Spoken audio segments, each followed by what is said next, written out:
weltare ɓiɓɓe fulɓe andu diine maɗa fedde heblo sukaɓe africa weltare tv takkusana yoni to ñanga idi to tulde gaale to ceelaw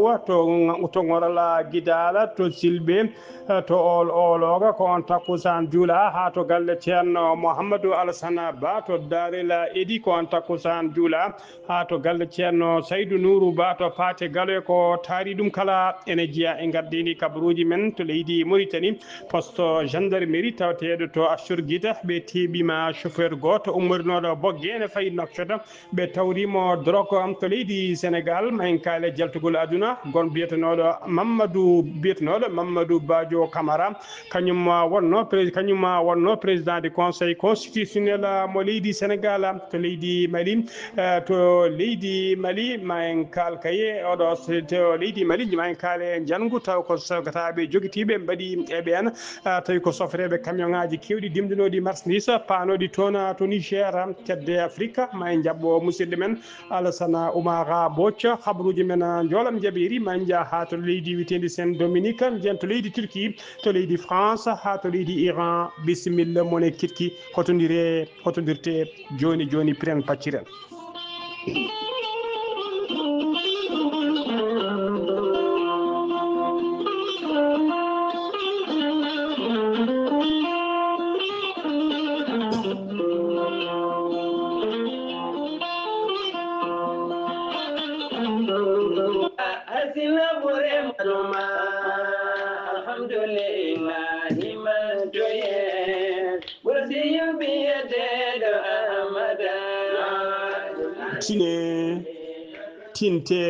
tinne kadi kala tinɓe yo tintinɓe tinano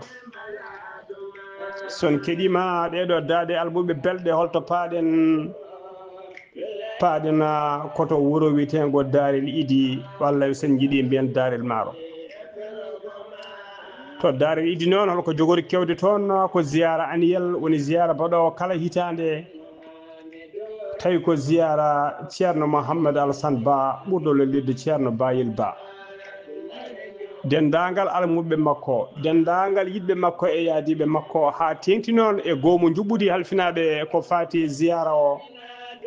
eɓe mbaɗi erago faade dendagal julɓe kala biyawo achhadu an la ilaha illallah wa achhadu anna mouhammadan rasulullah to mbawɗa wonde kala to mbawɗa jeyede kala eɓe bismima e oɗon ziyara eɓe bismi noon kadi ha tengti e guure hoddiɓe ko wayno Paate Galo ko wayno Ñanga Idi ko wayno Tulde Gaale ko wayno Ceelaw e ko taari ɗum kala ko noon kadi nde wonno maayo wona keerola eɓe bismi dendagal guure taw ko guure Mauritanie hoddiɓe ko wayno Ngoral Gidala ko wayno Cilɓe ko wayno ologa e ko taari ɗum kala juɓɓudi ziyara o noon hitande hikka nde ko ni juɓɓudi ndi lelori ñande aljuma no gasi joyi lewru avril subaka ko jaɓɓade hoɓɓe e bismade ɗumen so yeehi ha jamma o ari ɓe mbaalay jamma mawludu nabiyu sallllahu alayhi wa sallam ñande aset no gasa jeegom lewru avril ko ñande hen woni ziyara o silkeji qurana conférence uji e wasiyaji ko fati e diine islam ma juɓɓin toon ha no hannirta ni ziyara o noon ene waɗa dow yesso teddugal e yamɓirode ceerno Yaya Ba gorko mo Richard-Toll dendagal bandiraɓe dendagal julɓe dendagal almudagal e Seena Baye Fala ene bisma e ziyara o yettiɗi ɗo ɓataki o noon ko almuɓe makko tawateɓe to Congo Brazzaville eɓe bismi dendagal julɓe kala e oɗon ziyara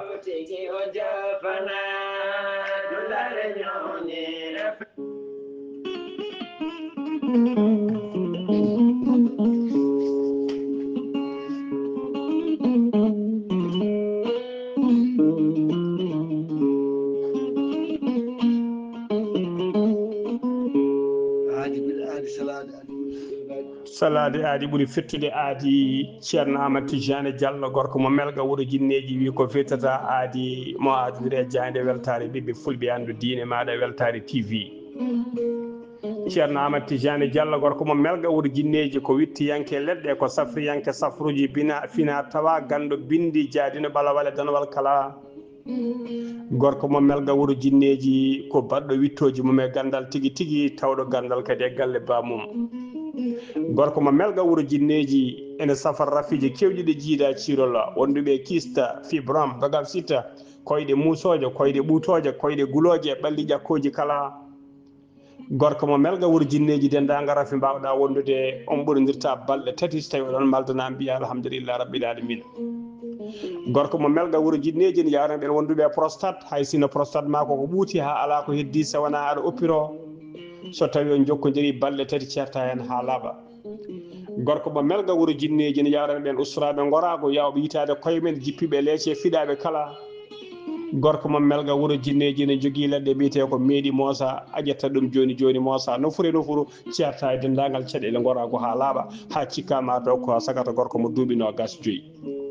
gorko mo melga wuro jinneji ko labɗo reedu ko malaɗo woni ne wiide sanne sanne omo andina dendagal kilineɓe makko omo jogui base makko to Dakar en tawiɗon mi yii ko wiye ceerno Abdoulaye Diallo numéro mum 77 714 94 15 gorko mo melga wuro jinneji ne jogui base mum to Dagana ha to Rosso Mauritanie kala ene tawiɗon sehil makko no wiye ceerno Amadou Dia gorko mo leraɓe numéro mum mbatta ko 77 537 79 28 gorko mo melga wuro jinneji ne andini dendagal kilineɓe mum ewɗo saaha mo kaltino mo tawi to Nouakchott lamorgo leydi Mauritanie base makko ne tawe to galle makko Samia ko étage ene hucciti e usine Platra ene hucciti e goudron to Samia gorko mo melga wuro jinneji sa yiiɗi jokkodirde makko numéro makko leydi Mauritanie mbatta ko 46 94 21 91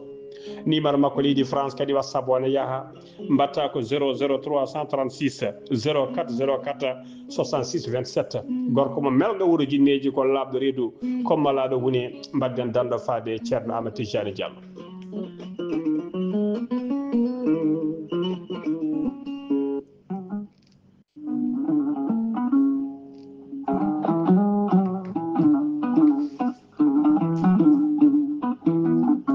mande Mansa Keita ko gorko pullo hen banggue ko maliganke hen banggue labɗo reedu malaɗo woni newiɗo sanne sanne mande Mansa Keita ko gando mo tawi kadi gandal makko ko gandal memotogal ko gandal jiirotogal guite ko gandal kadi jaadugal e nundal mande Mansa Keita gandal makko ɓuuri yaarude koye fannuji ngalluji taw ko ngalluji cuuɗotoɗi e nder less leydi ko wayno kanŋe ko wayno jama ko wayno bauxite e dendagal kala ngalluji cuuɗotoɗi e nder less leydi so tawi ko hen gollotoɗa sa yiiɗi sertude tampere ha laaɓa sa yiiɗi wiide alhamdulillahi rabbil alamina jokkodire mande Mansa Keita mande Mansa Keita ko gandaɗo e nder dongre Afrique kala ha tengti noon to kanŋe o to jama o asete ko wayno leydi Angola leydi Mozambique leydi Zambie RD Congo ko wayno leydi Côte d'Ivoire leydi Mali Burkina Faso leydi Mauritanie kala hen de to mbiɗa mande Mansa Keita ma wiya o hayyattu ayi gando ayi nunɗuɗo ayi neɗɗo kawɗiɗo mande Mansa Keita ko ɓuri tengtidde nunɗal makko ko ɓuri hawnade e gandal makko o namdata komo avance o namdata komo hoore kuɗol o gollante ha ɓerde ma ɓuuɓa ha keeɓa ko jiɗɗa gadda ko kaldum ɗon mande Mansa Keita salitango jamfa mande Mansa Keita omo tawe to Ségou e nder leydi Mali sa yiiɗi hebdemo yoɗo saaha numéro makko leydi numéro makko téléphone ko numéro leydi Mali mbatta ko 00 223 76 68 45 99 mande Mansa Keita mbadden dando faade makko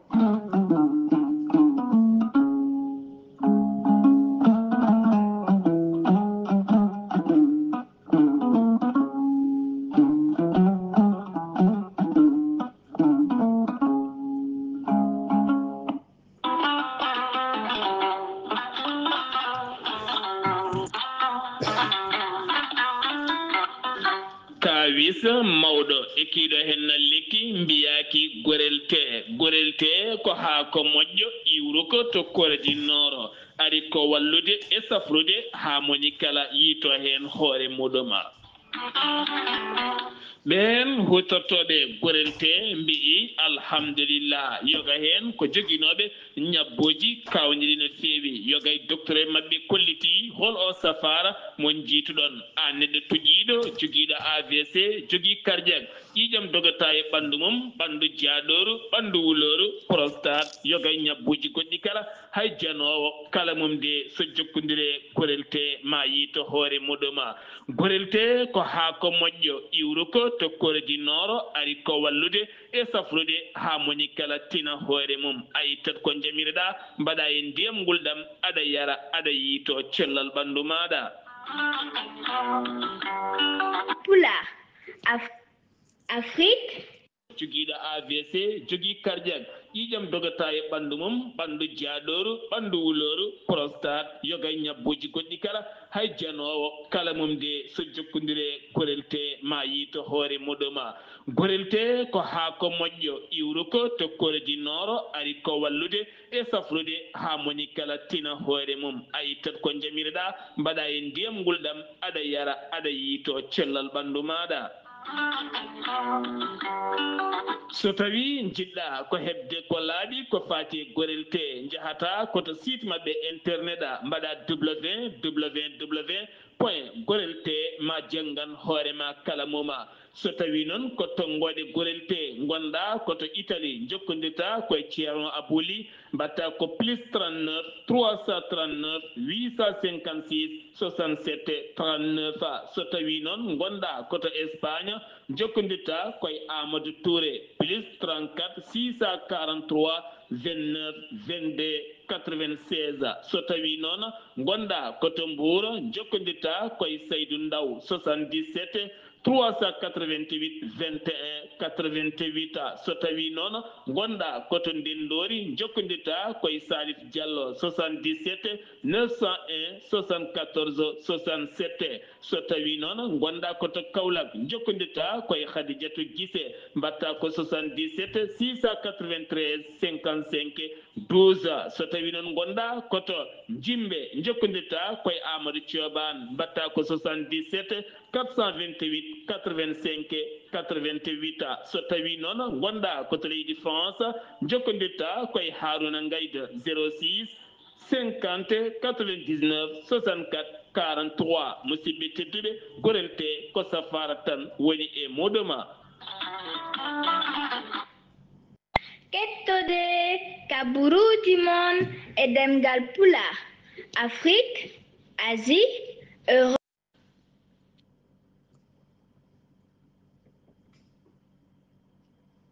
kettode kaburuji mon e demgal pula Afrique Asie Europe Amérique Moyen-Orient Océanie jam ñalle mon musidɓe tedduɓe heɗen goni alkamisa sappo lewru avril hitande ujunnaji ɗiɗi e nogas joya habaruji mon e ɗemgal pular e sawte he ko musidɗo mon sehil mon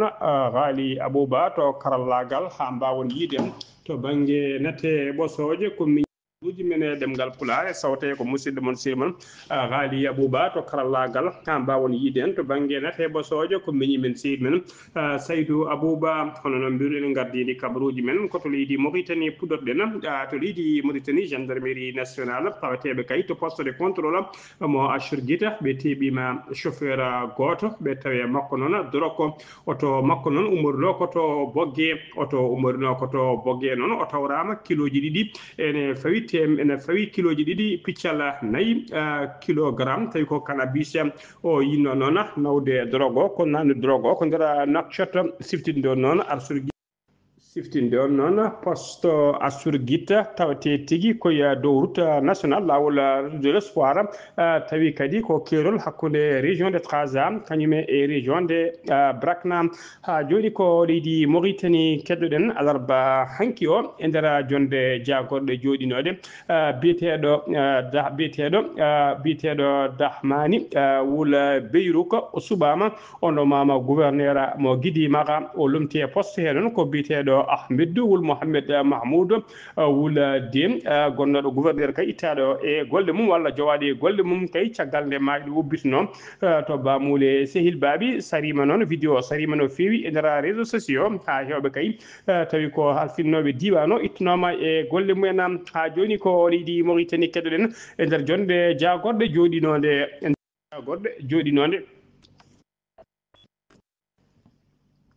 e nder jonde jagorɗe joɗinode alarba hanki jeenaya lewru avril hitande ujunnaji ɗiɗi e nogas joyiya nomination ngaji kessi mbaɗama e nder hena ko wayno to ministére de l'intérieur biyeteɗo Elbou Wula El Vaddali ono mama directeur général de la synthèse des affaires politiques et des libertés publiques so tawi noon ko biyeteɗo Dahman Wula Beyrouk on no mama gouverneur mo Guidimaka so tawi ko to ministére de l'hydraulique et de l'assainissement biteɗo Yeli Camara suɓama no mama directeur général adjoint société des forages et des puits ko expert non en hydrogéologie ha joni ko leydi Mauritanie keɗoɗen Mohamed Khalifa Mohamed Ahmed ko conseiller en communication landa INSAF woni landa laamu ka o yeddi ha sori ladde kay kabaru kay wiyede wonde landa INSAF woni tigui koye rendinde e raade député ji kewji no fewi tawateɗi e nder leydi hen yidde kay beɗe ɓe itta ko wiyete immunité parlementaire woni wutte teddugal député tawi ko debbo biyeteɗo Mariam Mintou Cheikh o wi noon on kabaru ko fenade woɗere coyi on kabaru wodani o wi wonde INSAF kay ene wonde holi tigui wonde INSAF kay ene hormi institution ngaji constitutionnel leydi ndi o wi kadi wonde landa INSAF ka ene jogui ko wiyete majorité mum timmuɗo sohlani kay erade hay député koto kala kulal yiɗi ɓenninde e nder suudu sarɗiji he kay nde on noɓe jogui majorité mabɓe ha timmi eɓe mbawi ɓennide ɗum o holliri noon on kabaru ko kabaru mo wodani ha joni ko leydi Mauritanie keɗoɗen Amadou Tijane Thiam kañum woni ministre des mines de l'industrie mo leydi Mauritanie o yeddi noon ha sori ladde kabaru cariɗo kay e nder réseaux sociaux on kabaru noon so wiyete kay wonde o ɗannirnoma o natirino leydi Canada tawi ko passeport étranger woni tigui passeport tawi wona passeport Mauritanie kanko Tijane Thiam noon o holliri tigui wonde ko fati souveraineté leydi Mauritanie ɓurnimo hunde foof o wi leydi Mauritanie ɓurnimo leydi kala kadi hay goto ala bawɗo ittudemo ɗum hay goto ala bawɗo yeddi ɗum o wi noon wonde o wi kay wonde wiyoɓe wonde o natiri Canada tawi ko passeport étranger mo wona passeport leydi Mauritanie so tawi ne jogui dalilaji woni de preuve yo ngar joƴƴina dalilaji ɗi e gan sanga mawo jaaɓo ɗumen ha no hannirta ni o wi noon wonde kay hay nder jillu ngu e nder oɗon voyage o holliri wonde société ji taw ko société ji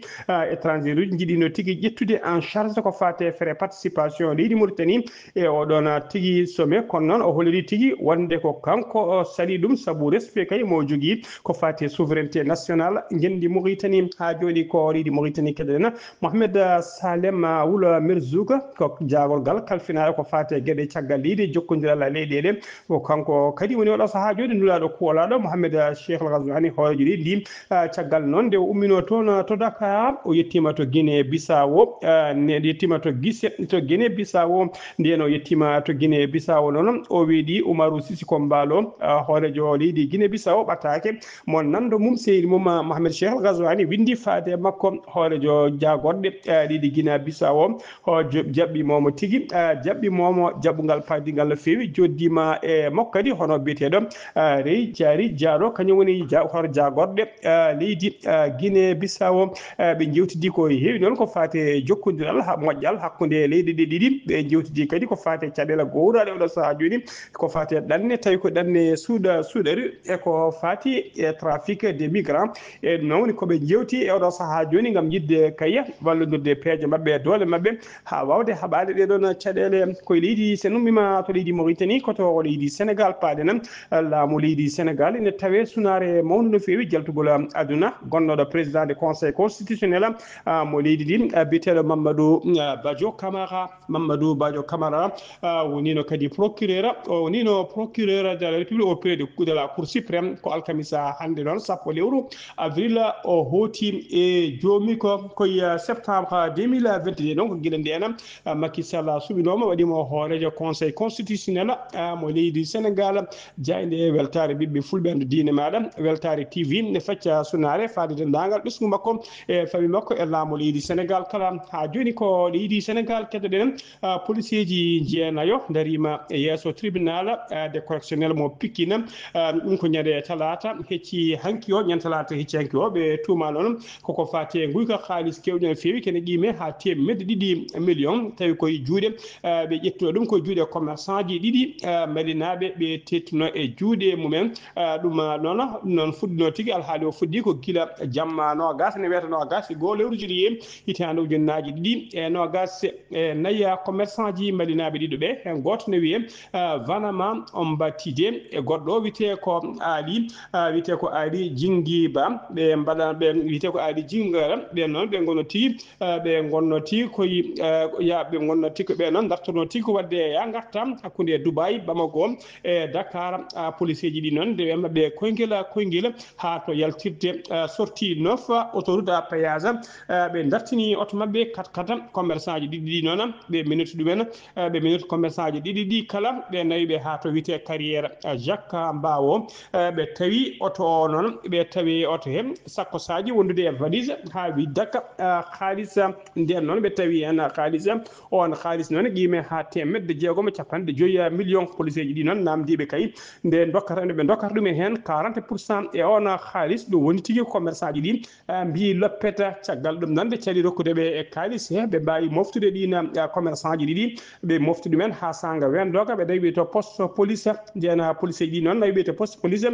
be tawi tigi be tawi tigi wonde de police déclaré ton tigi wonde ko 450 millions woni temedde nay capande joya million woni ko tawe mabbe temedde di million keddidi tawa ron kama andede holto heedi joma khalisaji non ene jogi document ji non hollude tigi wonde ko temedde jeegom capande joya million dum tigi woni ko be tiri ko dum wonno e juude mabbe e ndera enquête non tawi ko dig woni division d'investigation criminelle kanyuma uddino enquête non be tebinoma hena Doudou Cissé non tagal kay tumede hen e bido fartange dogde kono dogdu juutani o wiyama teba tagal dum non sagal dum non tawama tigi taw endara tawama tigi kanko Doudou Cissé o tawama tigi nde nanga to galle makko be tawi ton tigi omo jogi menotaji wondude grenaduji wondude force carte de police dum fof non ko hollide kay wonde juude makko ene moddi hen cameraji de surveillance non Jacques Mbawo kolliri tigi police ji didi ene juppa khaliso ene ittumi endara sakkosaji ene mbaylo dum ene batta nokkuji goddi procureur non de la république namdima tigi nde be cokate fodde duubi tati ko nyande sappo e tati lewru me ko den tigi nyaawar mabbe darto nyaawar mabbe yanata ha laabam ko lewru sappo e tati lewru me darto no ko den tigi nyaawar nde yanata ha laabam ha joni ko leydi Sénégal kedo en yen ha ton to Kaffrine Lukana ko wuro tawatengo e ndera commune Mombelapa région de Kaffrine to non taskama tigi ko cumu musmu wadi ton alarba hanki o sanga tusbara galleji joy cumi hena halabi galleji joy cumi ten ha gonti doni dendangal ko wonno e der didona galleji majje gona woni der majje kala cumi kay ha yaadi e curki hay goto ma yani hen hay goto gañaki hen kono taskama kam taake kewde tilfima hen hono no holli kay jom wuro ngo bitedo Abdoulom o wi nona indira cumu hen din galleji ne jiyana cumdi o taskama tigi no gas go chambre woni suudu dum tigi woni ko cumi hen dendangal ko wonno e majji haydara yaltani o holliri ton piccal jeenayi tawi ko gawri tilfima hen ko non kadi temedde jeenayi capande joya kilo makka do woni ko sumi hen wondude temedde kilo maaro wondude temedde joyi kilo gerte wondude tigi e mebluji e sarataji wondude tigi e otete capande nayya e go ujunere tawi ko français fa moftanodo e ndera didon cuudi kanyumne tilfima hen to gunono be koliri tigi fuddi ko saga 14h woni 2h kikidi koni ko be faabu non yette mabbe tigi on sapeur pompier ngare mabbe ko sanga 16h woni 4h nyippi ngam nyippude cumu non be cippire cumu gum kene wana waktuje didi ko adi kay kebe nyippa cumu gum be en jaayabe non be mbadi e rango faade den langal kay kala malla surel seedane ha tinki la mo ngunde faabo tobe ko buri yawde e yaccade ha joni ko leydi Sénégal kedde en gendarmerie be brigade jululu be tewima alarba hanki jeenaya lewru avril sagata sanga 13h30 gambinajo goto bitedo be de mo police tawi ko police Interpol Gambie wonno e yilade oɗo saha kala ko gila hitande ujunaji ɗiɗi e nogas go noon mandat d'arrêt waɗano e makko ko barɗoɗo hoore kadi caggal ɗum o dogi yalti kaso o ɓocciti o dogi gila nden koye jiilaw cattuka o wona noon o dogno noon o moltoyɗo ko nder leydi Sénégal o moltoyno ko nder leydi Sénégal to wuuro witengo Sambulu Diam commune mo Kataba an e nder falde Jululu e dow yamirore parquet noon hiiɗe hanki o sanga 19 heures o wattama e juuɗe dadiɓe ɓe leydi Gambie ha joni habaruji men ɗemgal Pulara sen ɗumima toon to Jululu paɗen koto leydi Mali ñande talata jeetati lewru avril 2025 gonde ndu camion ngaji kewɗi mawɗi no fewi tawi ko dimduɗoɗi marchandise uji faade Niger janama e dow lawol ko sagataɓe joguitiɓe noon ɓe cuwa taw hebtinede kañum tigui jani e majji to nokku biteɗo Zindoban wuuro tawatego kilométre uji nogas hakkude mum e Ansogo tawi ko yiya lawol Ansogo faade Labzenga janggo ngu noon waɗi tigui ko sanga 10 heures subaka nden noon ɓe dartini camion ngaji ɗi ɓe jippini dendagal sofreɓe e apprenti ji ɗi kala ɓe jippini ɗumen ɓe fuuyi dendagal poste uji mabɓe haalisaji e gueɗe mabɓe tokose téléphone aji kala koɓe tawno e mabɓe ɓe jaadi hen ha joni ko leydi Mali keddoɗen général di brigade ɗaccon haqqe général de brigade hono biyeteɗo Mamari Camara ko kañum wonno ambassadeur joɗaniɗo leydi Mali to Kigali woni e nder leydi Rwanda kanko e nando makko biyeteɗo Abdoulaye Tunkara kañum wonno ambassadeur joɗaniɗo leydi Mali toon to Genève to leydi Suisse ɓe ndiwama haala ɓe mbaɗama limogé e golle mabɓe ɓe ittama e wonde ambassadeur uji ɗum noon ko siftinde on noon ko guila colonel Azimi Goïta wonɗo général oɗo saaha joni guila kay are jappere laamu ko nden tigui suɓinoɓe waɗiɓe ambassadeur uji nder ɗeɗon leyɗeɗe ɗiɗi ɓe ittiraɗo noon ko caggal kayde catala bitegal BVG woni bureau de vérification générale nde wanno tigui enquête mum e koɓe kalfina ko tawama tigui wonde haalis kewɗo ɓe dirtina toon fodde temedde ɗiɗi e ɗiɗi million andaka holtoɓe nani ɗum ko ɗum saabi noon haaɓe mbaɗa limogé ɓe itta ha laaɓi e golle mabɓe ha joni ko leydi Mali keddoɗen Abdoulaye Diop kañum woni jagorgal kalfinagal ko fate gueɗe caggal leydi jokkodiral leyɗele mo leydi Mali o holliri wonde kayya o holliri wonde leydi Mali leydi Burkina Faso e leydi Niger woni tigui koye rendinde sembeji mumen beele tigui ɓe mbaɗa force taw ko arme mabɓe lendi arme hono no G5 Sahel wano ni tamme taw ko ndeɗo leyɗele tati woni alliance des états du Sahel ɓe kañumen dendi ɗiɗon koninkoɓe tawaɗen koninkoɓe noon eɓe mbadda e kala saaha opération ngaji mabɓe gam kay rende haɓade sebbitiɓe e nder falde o haali ɗum noon koye saaha kay ɓe mbanno jillu mabɓe taw ko kamɓe ministére uji des affaires étrangères uji leyɗele tati renduɓe alliance des états du Sahel woni leydi Mali leydi Burkina Faso leydi Niger caggal kayde ɓe jano waɗoyde battu mabɓe ara niw caggal leydi tawi ɓe mbaddo ɗum koye ministre des affaires étrangères mo leydi Niger biteɗo Sergueï Lavrov ha joni ko leydi Mali keddoɗen oɗo saaha kala noon tekkerene surka hakkude leydi Mali e leydi Algérie guila kay Algérie limno doron mabɓe sembeji leydi Mali noon jooɗima laamu transition gum ɓe jooɗima tigui ɓe kolliri ɓe ƴetti feere mabɓe noon ko euro saaha joni ko ƴettude koninkoɓe kewɓe kay wondude e matériel timmuɗo woni kaɓɓirɗe timmuɗe no fewi ɓe mbaɗa renfort ɓe noddoya ɗum to keerol hakkude mabɓe e leydi Algérie ɗum noon e tengtina tan euro saaha joni tekkere nde turkugol mum nde ɓurtino fewi habaruji men ɗemgal Pular kedde Afrique jabboɗen ko musidɗo men sehil men Alassane Oumar Mbodj korko mo Sara Ndogo Alassane Oumar Mbodj a salminama juurama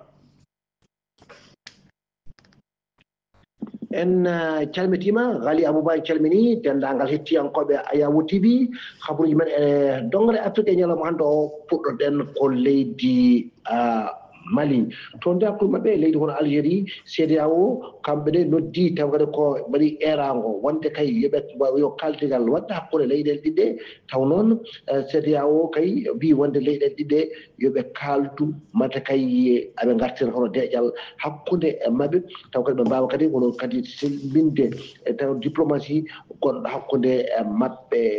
kamɓe leyɗele ɗiɗɗe woni leydi hono Algérie kañum e leydi hono Mali toon to leydi hono Mali oɗo tawa ko biyeteɗo hono Boire hono Fili Sissoko kanko de ko gantuɗo toon geñana talatare e jeetati lewru mboyi ujunere ɗiɗi nogas e joyyi e nder kay tawre ko beetayo toon to Bamako kanko on mennoɗo wadde kono jaagogal ngal o faggudu leydi ndi Mali kanko de o sokama noon ma won duuɓi tati e feccere kanko noon ene wayno dey o tuuma toon ko mbuñaari haani kadi ko fati kadi e coɗugol laanan ndiwowo on mennoɗo on ardade kono leydi ndi kono IBK e kadi e contrat ji taw ko militaire en taw ko mbaɗaɗi kay surfacturé ɗum ɗo fof ene jeeya eko jaggimo eko laamu ngu jaggimo ɗum noon e oɗo saaha kanko noon cellal makko ngal faafaani no feewi amo kay yaari caggal no feewi e ɗi lebbi ɗi suka ñande alarbaare jeenayi lewru ndu gonɗen ndu to kanko dey Boiri Fili Sissoko ɗum noon woni ko toon to urgence maɓɓe toyede ko toon tigi woni avocat makko noon wi wonde sikkani ko aɓe goppamo e oɗo saaha mo gonɗen toon to Côte d'Ivoire kadi hono leydi ndi hono Alassane Dramane Ouattara jaɓɓimo toon jaagogal leydi hono Mauritanie ko fatti e gueɗe caggal leydi Mohamed Salem Woulemar Sow caggal onde addi ɓatukuru ummorade e gardiɗo leydi hono Mauritanie Mohamed Cheikh El Ghazouani ɗum noon on nduɗo ɓatukuru taw woni hen ko hakkude leyɗele ɗiɗi ɗe e sembinde ɗum jokkodiral hakkude mabɓe kadi ko hani teyti noon eko fati kono dongre Afrique nde ɗum noon ha kadi deƴal duumo ken e kadi e wona eɗen gueɗe tawa ko cimmuloji e tawata ko dongre Afrique nde toon to Éthiopie toon de ene wayno ɓe dañi toon taw kadi ko président Kesopul tawata ko on yo ardo ko wiyete hono tira noon ko administration intérimaire de la région du Tigré e nder banggue rew leydi ndi ɗum noon on piyaɗo yo ardu ɗon to ko lieutenant général Tades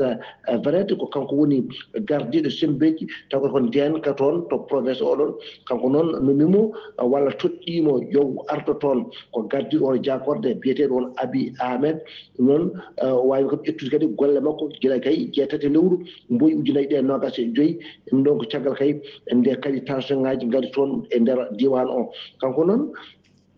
on wawa kadi wono wadde kadi ko ɗen gueɗe tawde ko artirde deƴal toon wonde deƴal taw nandigal toon to Pretoria ɗum noon e caggal kay e nde ɓe guila kay ujunaji ɗiɗi e nogas e ɗiɗi ɗum noon ene wayno guerre o de yooɓima pittali kewɗi toon to Tigre ɗo ma won fodde temedde jeegom ujunere ɓen huttiɓe e jomumen RDC Congo toon de ene wayno Joseph Kabila garde mais noon ardata hono leydi ndi wawi wono bayyinde ma artu toon e nder leydi ndi so tawi o arti mata kay o wonata koye ko gardiɗo ɓen rebelle en ɗum noon ene huula RDC Congo ɗum noon kadi caggal kadi nde wayri toon e lebbi kewɗi no fewi kanko noon gardiɗo leydi oɗo saaha Félix Tshisekedi wi wonde kay gartagal makko toon ene tuumimo ni wonde ko kanko woni ardi taw ko rebelle en nodduteɓe M23 kanko on meɗanɗo wonde kadi taw kadi ko leydi Joseph Kabila o wi hay so tawi o arti o ummorto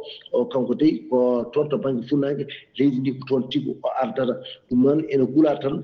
kadi haɗa kadi ɗum ɓeydade kono jiɓade no fewi toon to Gabon ene wonde Gabon ene wayno dey ala ko heddi e gabugol mabɓe wala no wayi ɗum noon ene wayno wayno gabugol ngol ɗum ko ɓuuri hewde noon ko kadi ko yiya ko on tawat ko Brice Oligui Nguema kanko caggal kay ndewwi wonde kanko o sohlani tawat ko ɓalliɓeɓe o sohlani kadi landa makko ka taw ko yimɓeɓe kanko sohli tan ko nder dagal ɓesgu leydi won taw ɗum ɗo taw ko Gabon ene toɗɗomo no fewi enen gandi kam kanko folli ali bongo guel capantati lewru août ujunnaje ɗiɗi nogas e tati ɗum noon ko kanko tigui amo jeeya e ɓen jeeɗiɗo taw ko worɓe tawde e debbo goɗɗo woni jeeya toon ko ɓe tigui woni ƴammoɓe ardade leydi ndiyete Ghali Abouba ko ɗum ɗo tonguɗen e dogre Afrique e ñalawma hande o taw wonno koye dande musidɗo moon Arsano Oumar Boti koye Coumba Sandogu gam weltare Ayawood TV. Alassane Oumar Mbodj golle ma jooɗi peewi ko an uddi kabaruji men e nder dongre afrique takkusan juulama ha to galle ceerno dat to ñabina ko on takkusan juula ha to dol ceerno mouhtar sito kay haydi ko on takkusan kadi juula ha to dol ceerno haadi oumar sito jowol ha to galle salblay sa to ndulumaji dembe e funeɓe ko taari ɗum kala kabaruji men joolam jabiri koto Saint Dominique Paden bila maynoɓe kay e bildita ko discothèque woni nokku tigui to gammateɗo ndin bildi noon yanino e yimɓe guila kay ñande 7 lewru avril 2025 bilan o ɓeydima no fewi saabu e oɗo saaha joni bilan ko yiita hen ene maayi saabu mayɓe nogas woɗɓe hesɓe yiitama ko ɓooyani e oɗo saaha joni bilan o yettima temedde ɗiɗi e sappo e jeetato neɗɗo wasɓe hen pittali men hono no holliri kay mawɗo koninkoɓe faabu o holliri kadi wonde temedere capanɗe jeetato e jeenayyi neɗɗo woni koɓe dandi e oɗon discothèque jannoɗo e yimɓe koto leydi Turquie paɗen tribunal uji ɗiɗi tawateɗi e nder Istanbul ɗi dokki yamirore alkamisa hande o sappo lewru avril goppugol temedere jeeɗiɗi étudiant tawi ko sokonoɓe tawi kadi ko nangonoɓe nder seppoji ɗi galda e yamiroji ɗiɓe mbanno kay ɗi seppoji noon ɗi mbaɗa ɗum ko caggal kay ittugol walla caggal nangugol gonnoɗo maire caggal nanggol maire mo Istanbul tawi kadi ko lundiyanke koto leydi France paɗel commission d' enquête parlementaire mo leydi France ina tijji François Bayrou hoolejo jagoɗo leydi ndi e enquête mabɓe kay ko fati e violence et contrôle d'état dans les établissements scolaires ɗum noon ɓe tijjima ko ñande sappo e nayyi lewru mai dar toon ɗum o fada toon enquête o noon koko fati kay e saaha o wonno jagagal kalfinagal ko fate jangde woni éducation nationale nder leydi he ɗum wonno ko hitande ujunere temedde jeenayyi capanɗe jeenayyi tati ha hitande ujunere temedde jeenayyi capanɗe jeenayyi e jeeɗiɗi kabaruji men demgal pular joolam jabiri uddirten kabaruji men koto leydi Iran ene hutoro ha joni kuulal ñawore wargo ɗum saabi noon prisonnier ji joyo kay tawi kadi ko tumaɓe jeeyade groupe terroriste tawa ko groupe unité groupe terroriste en mbawi tigui tawi ko sinditi en ɓe mbawi ñawede ñawore wargo leggal dande mabɓe taƴama walla mbiyana wonkiji mabɓe ittama alarba hanki o tawi kadi kamɓe kala ko ɓoggol habba e dande mabɓe ɓe beltina no yargani ko hen ɓe caggal nde ɓe ñawno e ñawore wargo musidɓe tedduɓe ko ɗo uddirten kabaruji men e ɗemgal pular e sawto he ko musidɗo moon sehil moon Ghali Abouba to karallagal ha jiyen to banggue YouTube ko Saydou Abouba so tawi ko roɓiɗo dongre Afrique ko Alassane Oumar Mbodj gorko mo Sara Ndogu kettimalaki jaam yo jaam Allah jogomi jogo on.